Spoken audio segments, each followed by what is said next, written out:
Assalamualaikum warahmatullahi wabarakatuh. Di sini saya akan mempresentasikan hasil praktik saya mengenai sifat cahaya. Pertama-tama, perkenalkan nama saya Gendu Kitab. Saya dari Universitas Ahmad Dahlan kelas 2C. Di sini terdapat kegiatan saya.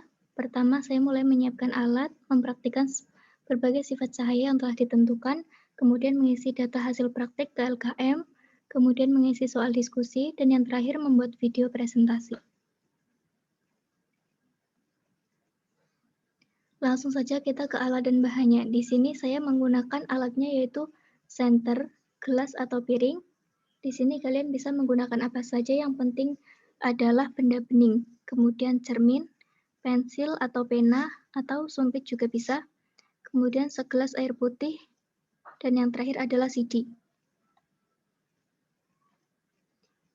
Ini hasil pengamatan saya dari sifat cahaya merambat lurus, yaitu dihasilkan dari cahaya yang dihasilkan oleh lampu senter, bermanfaat untuk menerangi jalan yang akan dilewati sehingga mudah untuk melihat jalan di depannya. Kemudian, sifat cahaya dipantulkan. Cahaya senter terpantul ke cermin. Kita dapat melihat cahaya akan terpantul ke arah yang berlawanan. Kemudian, sifat cahaya menembus benda bening.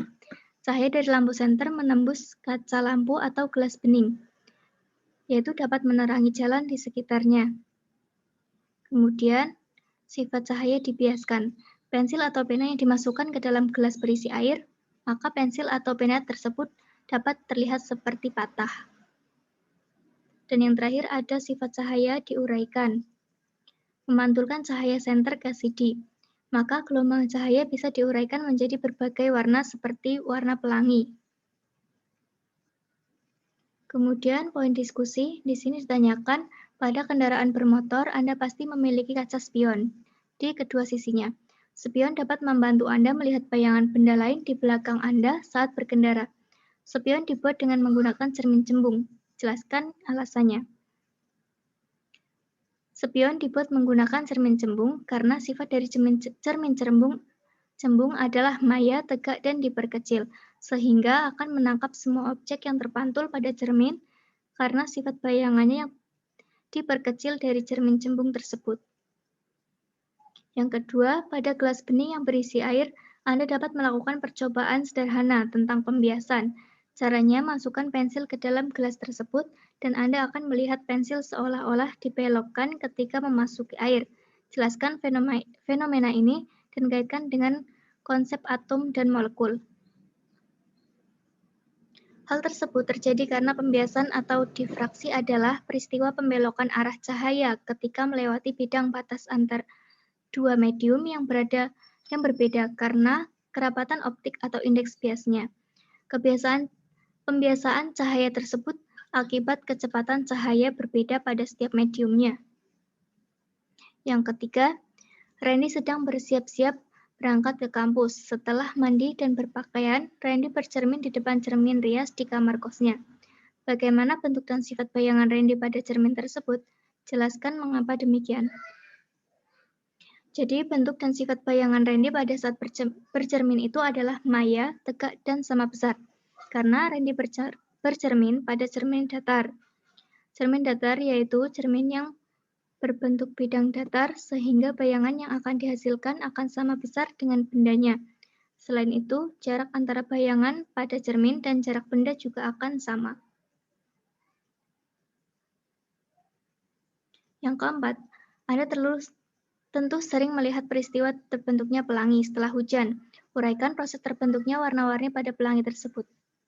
Jadi pelangi terjadi karena adanya pembiasan cahaya, di mana cahaya matahari yang melewati sebuah tetes hujan dan kemudian akan dibiaskan.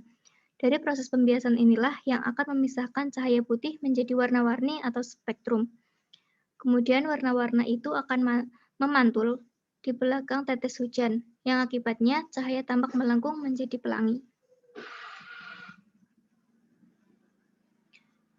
Yang kelima, gerhana merupakan salah satu fenomena alam yang dapat membuktikan sifat cahaya.